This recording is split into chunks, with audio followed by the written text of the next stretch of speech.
I met a gypsy. You know, we get into summer and all of a sudden now the water that you drank in winter, you're sweating double. Yep. So it's like, but are you making allowances for that stuff, or are you just doing the same routine? Like there's so much that goes into it, like you're saying, to that comparison between a motor. Because you're right. My dad will sit in the shed and he measures our valve tolerances to the 1,000th of a millimeter, and if he's off, and then bang, boom, it's a blown up motor. And we're like, oh, that makes sense. Sure. Well, in the I always say this, and I've yet to get the exact number. I don't know how many total moving parts are in a motorcycle by the time you take suspension, motor, chassis, the whole 9 yards. And yet when I start talking about things that people just don't understand, glycogen synthase enzyme and things like that, they immediately close their mind. And I'm like, I don't know anything that I pale in comparison to what Bones Bacon knows at Pro Circuit. Yeah. We all know he's just the suspension guru. But if he starts saying something to you, do you just plug your ears and go, I don't care what he says? Yeah. That's the part that kind of annoys me because, and I hate to say this, but any of the listeners whose parents have been a moto dad, the answer is stiffer suspension, faster motors. Yeah. That's always the answer to everything. And all that does is bring out all the bad. Yeah. Because if the bike's faster and it's stiffer, it's just going to beat the rider down quicker. Then the dad just yells, I invested all this money and you suck. Yeah. It's kind of like the camp we're here to do in Australia. The idea is what we do differently is we say, look, you're riding a moving gyroscope. The bike's got a front and a back, a top and a bottom, and a left and a right. Well, that's how we look at the human body. You got a left leg or right leg, a front and a back, and a top and a bottom. So if your functional strength and flexibility isn't there off the bike, what do you think is going to happen when you, let's say you double the speed of your motorcycle because you bought a new motor and you got stiffer suspension and it beats your teeth in through the whoops and rhythm sections, and you wonder why you got slower instead of faster? Because you're putting your effort in the wrong area. Not because I don't own a motor company, but who's riding the bike? That's the part that frustrates me, you know. And speaking specifically of motocross, it's the only sport where these riders are expected to be on their game, not even at a professional level, amateur level. They're supposed to be on 48 weeks a year. Well, you have to be because the consequences are so high. Yeah, but that's what's so silly. You take even just the racing side out of it, and this is what freaks me out now. Yep. And why I don't really ride that much is like you just can die. Like people die all the time. I've had friends die and that bike just killed them. Absolutely. And it's like they got on and they thought they were going for a ride. Yep. And like I'm really close with Andrew McFarlane. Oh. I was filming the day, like I was very 20 meters from him when he died. Unbelievable. And it was like, that's one of the best dudes to ever do it. Yep. And to me, it really rattled me, but it's like, you're right. There is this expectation, like every time you get on that bike, as fun as it is and as much as we all love it, like there's some serious consequences. Absolutely. So like to you saying like whether you're pro or not, like you need to be on. Like when you put that helmet on. Yeah. Like, well, and how many guys have you talked to that blew themselves out, blew a knee out? It was that one lap, that one extra riding session they were going to kick in. Yeah. And we say this all the time, and I don't mean to get highly technical on the show, but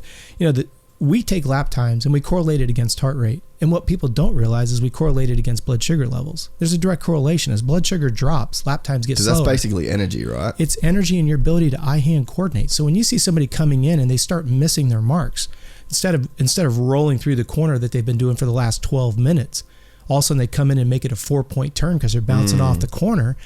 You kind of realize it started back in the rig where they weren't eating complex carbohydrates, weren't maintaining hydration levels.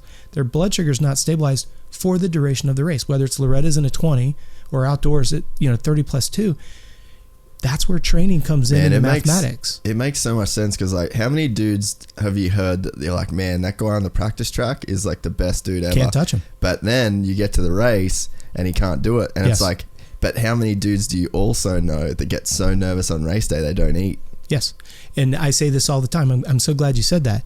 When somebody comes to me, especially these little guys, and they're like, I get too nervous. Yeah. I got so many, like my buddy Azza, I went and did the World Vets with him a couple years ago. He won the 40 plus class. Yep. Doesn't eat on race day. Yeah. He's like, I just get too nervous. I'm like, dude, you can't not eat. Well, and what I always say to the rider that says that is it's like you coming, let's say you hire me as your mechanic for the day, and I just say to you, I just really don't want to fill your gas tank up. Yeah. I just don't feel like doing it. It just doesn't move me. I get so nervous. I can't pick it up. Yeah, I stutter and I drop it all over. Yeah. You look at it and you go, well, tough, get it done. And, we own our own motocross amateur team. And what we do is we go out and we search for athletes across off-road, supercross, the whole 9 yards. And what we do is we look for riders that are outside the top 10.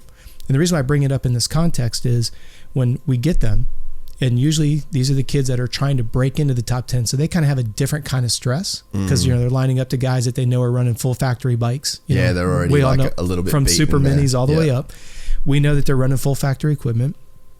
What we say to them is, you have to train yourself to eat.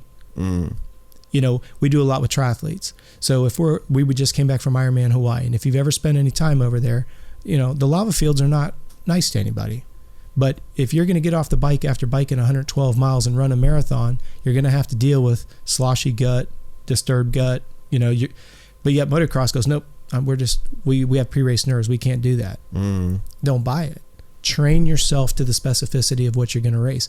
Are you going to be really surprised in the first week of August that it's going to be 100 plus degrees and 100% humidity, and you're going to do 3 20-minute motos over 5 days and 2 classes, and you get there and go, wow, it's hot. Yeah. Shit is hot. Yeah. Are you kidding me? And it isn't a surprise. Yeah, exactly. It's hot every year. Yes. It's like saying we're surprised it rains at Seattle. I mean, you're not going to go practice in the mud, but we know what Seattle's going to look like, and then everybody bitches on the results. It's the same thing with Loretta's. But that's where I fall out of popularity with the parents, because I say, well, it's not what I say, it's the truth. It takes 6 months to build an aerobic engine and a muscular base of strength. The muscles that you have sitting on your body is a byproduct of what you've eaten for the last 6 months. So to be ready in Loretta's in August, you don't wait till June. Starts in January. Yeah. And what ends up happening is, and no disrespect to any facilities, we've got our logo on a couple of facilities in the States, but we always say, if you can go long, and we call it long and slow, then you can go short and fast. Because if you understand capillary beds and the delivery of oxygen and dissipation of lactic acid and all this, again, maybe more technical than the show needs to hear about. I think don't be scared to go technical though, because like if anyone wants to, and like I often do this in podcasts, I'll pause, I'll write some notes, and I'll do a little bit of research. So don't, I mean, I guess maybe put in layman's terms, but use some of those terms for people to do their own research, because I do like to go back and do that stuff. Well, here's the thing. When you look at the roots of the roots of a tree, that's where it's getting its water and its nutrients from the dirt. When you go out and you do these, what we call boring aerobic exercises, let's take motocross, for example. I'll have my guys go out for a 90-minute bike ride in heart rate zone 2 or below. You can't go too easy. What that does is that increases the presence and the growth of the capillary beds in that lean muscle tissue. So then when it comes time when we get into sprint work, you've built the channels to get the oxygen into the working muscles, the lactic acid out of the muscles efficiently. So now you can handle a higher level of speed for a longer period of time. But unfortunately, when these racers are only doing short sprint racing from essentially November through June, by the time you go Minios, Daytona, Freestone, area regional, maybe Mammoth, and then you're at Loretta's, a lot of the facilities say, oh, now we're going to start doing longer motos. That ship has sailed. You're going to do nothing but take a tired, tattered body into Loretta's. But they say, well, we had to do our Loretta motos. You should have been doing this stuff in January, February. Now we're getting into periodization. We're getting into the true physiology. And people go, that is way too complicated. I just need him to win this weekend. I get that at some level. But if you're training to go long and slow, let's take a professional motocross guy.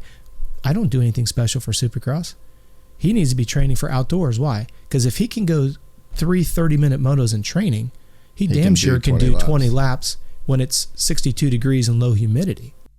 We're excited to announce the launch of our new membership site, gypsytales.com, packed with exclusive content and perks that you won't find anywhere else. This is your chance to become a part of the Gypsy Gang. And as a special bonus, if you sign up to an annual membership, you'll be entered into the draw to win our custom-built TC125. Gypsy Gang.